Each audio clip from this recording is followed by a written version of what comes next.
Hi friends, welcome back to your YouTube channel IS with Santosh.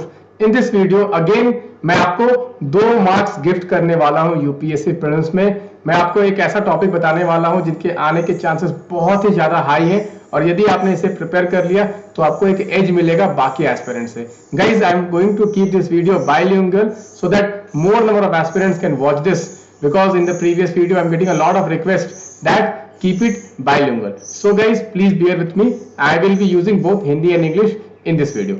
So guys आप देखेंगे कि UPSC हमेशा एक क्वेश्चन बायोस्फीयर रिजर्व्स पे डेफिनेटली पूछती है ये एग्जाम में। ओके सो हर साल आप देखोगे कुछ ना कुछ बायोस्फीयर रिजर्व जरूर आता है, तो हमें पहले समझना पड़ेगा कि किस तरह का क्वेश्चन बायोस्फीयर रिजर्व से आता है और इस साल हमें कौन कौन से बायोस्फीयर रिजर्व्स तैयार करने होंगे।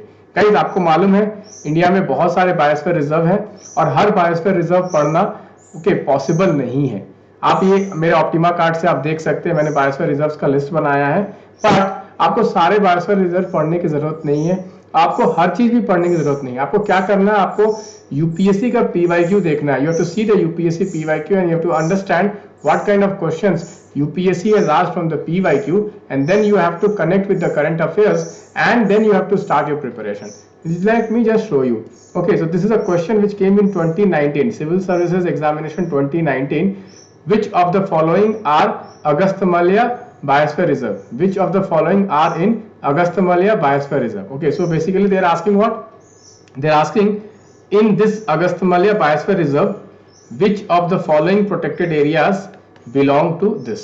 So generally you guys know that in a biosphere reserve there are many other protected areas like national parks, wildlife sanctuaries which are inside that biosphere reserve. So generally UPSC in the last I have observed in the last 10 years UPSC has asked this type of question from biosphere reserve. So guys let us first see which are the important biosphere reserve for prelims 2023. तो इस साल आप देखेंगे आपको मेरे most important and expected topic का list है, उसमें मैंने एग्जैक्टली कौन कौन से बायोस्फीयर रिजर्व इंपॉर्टेंट है, कौन कौन से पार्क्स इंपॉर्टेंट है, मैंने एक लिस्ट दिया है। तो उसी लिस्ट में से ये स्क्रीनशॉट है कि आप देखेंगे कि इस साल as far as biosphere reserves are concern, cold biosphere reserve which is very cold desert biosphere reserve is very important, then Sundarbans are very important, Gulf of Mannar is very important and Great Nicobar is very important. These are the 4 biosphere reserves you need to prepare.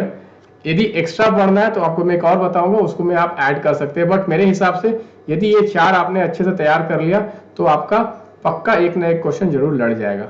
Guys आप देख सकते हैं यहाँ पे मैंने एक list दिया हुआ है, तो यहाँ पे मैंने जो आपको बताया कौन कौन से इंपॉर्टेंट है, गल्फ ऑफ मन्नार इंपॉर्टेंट है, ग्रेट निकोबार इंपॉर्टेंट है, सुंदरबंस इंपॉर्टेंट है, इवन सिंपलीपाल ऑल्सो न्यूज में था, and cold desert biosphere reserve ये इंपॉर्टेंट है।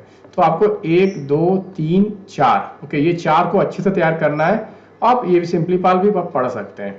तो कैसे तैयार करना है, तो गाइज आप देखोगे मैंने ना एक एग्जैक्टली एक ऑप्टिमा कार्ड्स, हर बायोस्फीयर रिजर्व के ऊपर मैंने एक ऑप्टिमा कार्ड्स बनाया है और उसमें सारे डिटेल्स आप देखोगे, location, unique features, tags, species, threats, everything I have mentioned. So now what I will do is that I will explain you why these biosphere reserves can come, why they are important.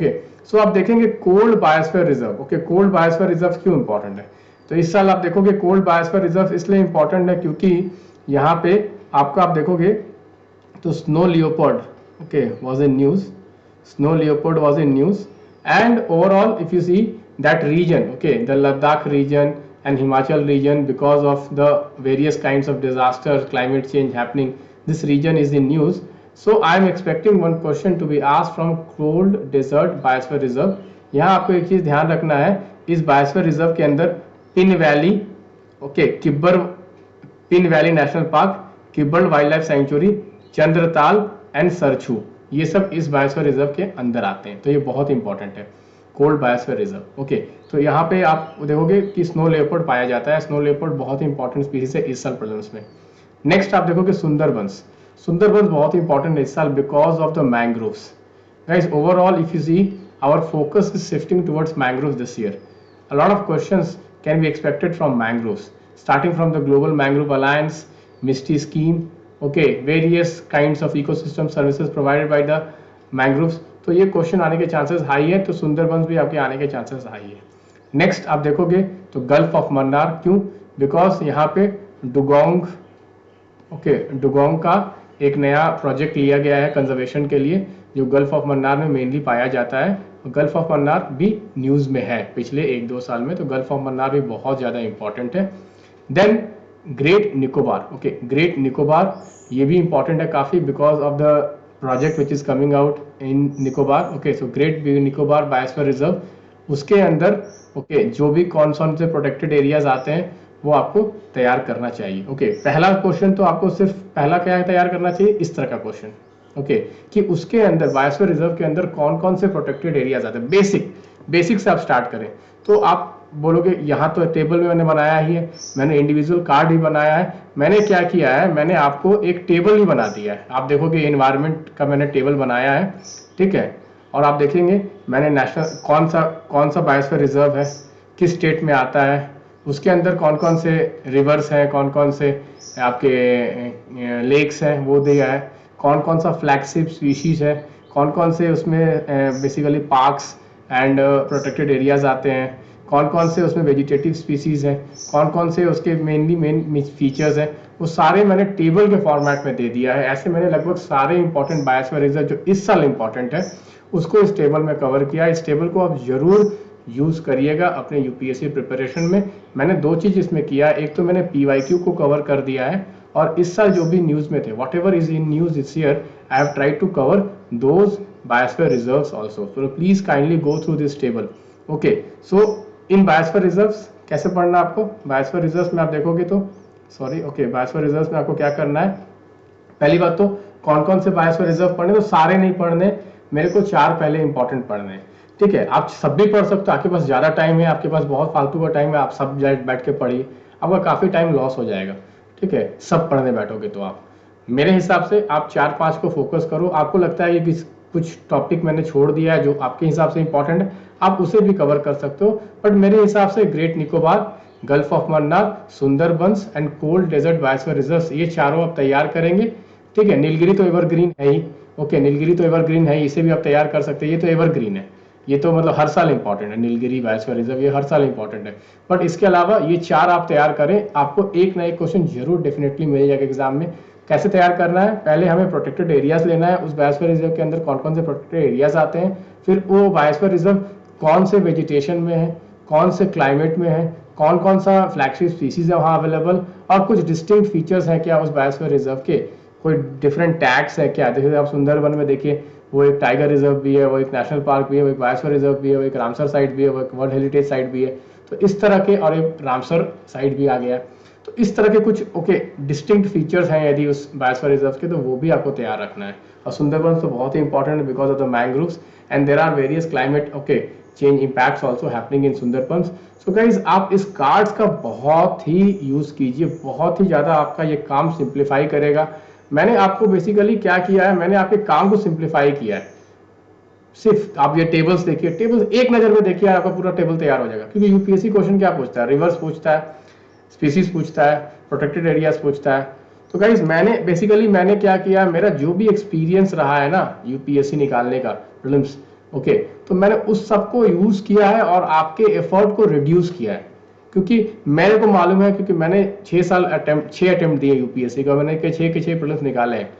तो उस तैयारी के दौरान मैंने बहुत सारे ऐसे tricks learn किए, बहुत सारे ऐसे टेक्निक्स लर्न किए, बहुत सारे ऐसे अप्रोचेस लर्न किए, जिससे क्या हुआ कि मेरा हर साल एफर्ट घटता गया।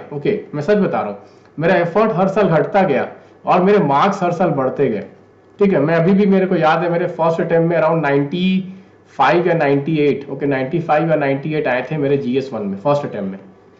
और देखिए लास्ट अटेम्प्ट आते आते 144, 139, इतने मार्क्स आए, 134, 125, इतने मार्क्स आए। तो आप देखिए क्या होगा कि आपके जनरली ये सब टेक्निक्स यूज करोगे। तो मैंने एक गौर किया कि यूपीएससी में आप ज्यादा टाइम सिर्फ दोगे, इसकी कोई गारंटी नहीं कि आपके बहुत ज्यादा नंबर आएंगे।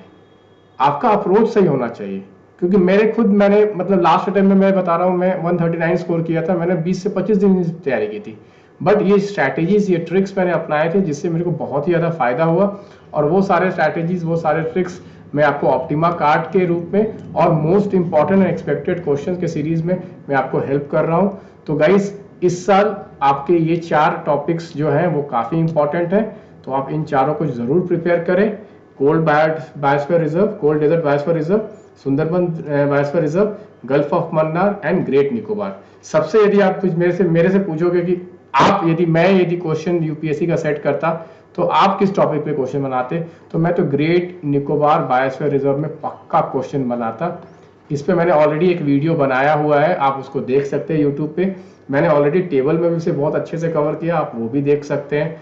और सेकंड यदि मेरे को पूछना रहे तो मैं तो सुंदरबंस में पूछूंगा, ये दोनों मेरे टॉप प्रायोरिटी के हैं। इसके अलावा कोल्ड डेजर्ट बायोस्फीयर रिजर्व और गल्फ ऑफ मन्नार से भी क्वेश्चन आने के चांसेस हैं। So thank you guys, please do like this video. Okay, मैं ट्राई करूंगा कि अपने वीडियोस को बायलिंगुअल रखूं कि ज़्यादा से ज़्यादा स्टूडेंट्स देख पाएँ और इसका यूज कर पाएं। गाइस प्रीलिम्स जो है नेक्स्ट 15 से 18 डेज से बहुत ही ज़्यादा स्ट्रैटेजिक है।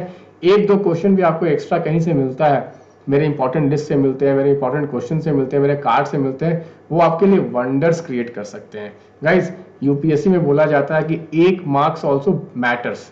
I have seen many aspirants who have cracked by just 0.33 marks their prelims examination. They have went on to crack the top ranks in the UPSC. तो आपको क्या करना है, आपको यूपीएससी बस क्लियर करना है कट ऑफ। उसके लिए आपको क्या करना है, इंपॉर्टेंट क्वेश्चंस को यूज करना है, इंपॉर्टेंट कार्ड्स को यूज करना है, इंपॉर्टेंट एलिमिनेशन ट्रिक्स को यूज करना है और कैसे भी करके प्रीलिम्स निकालना है। कोई नहीं आपसे पूछने जा रहा है कि आपने कितने दिन पढ़ाई की, कितने आपके पास नॉलेज है, कितने बुक्स पढ़ा आपने, कोई नहीं जानने वाला। सिर्फ वहां पूछेगा कितने क्वेश्चन में आपने सही गोला मारा। बस आपने 50-60 से ऊपर बना के आ गए, 100 से ऊपर आप कट ऑफ आपके आ रहे हैं, तो आपका प्रीलिम्स निकल रहा है और आप मेंस लिख रहे हो। और रियल एग्जाम यूपीएससी में मेंस ही है। यदि आप मेंस नहीं लिख पा रहे हो, आप प्रीलिम्स में अटके हुए बहुत साल तक, तो अपना आप समय व्यर्थ कर रहे हैं। तो thank you guys, bye bye, take care. Please do consider liking this and sharing this with your friends. Thank you. Bye bye.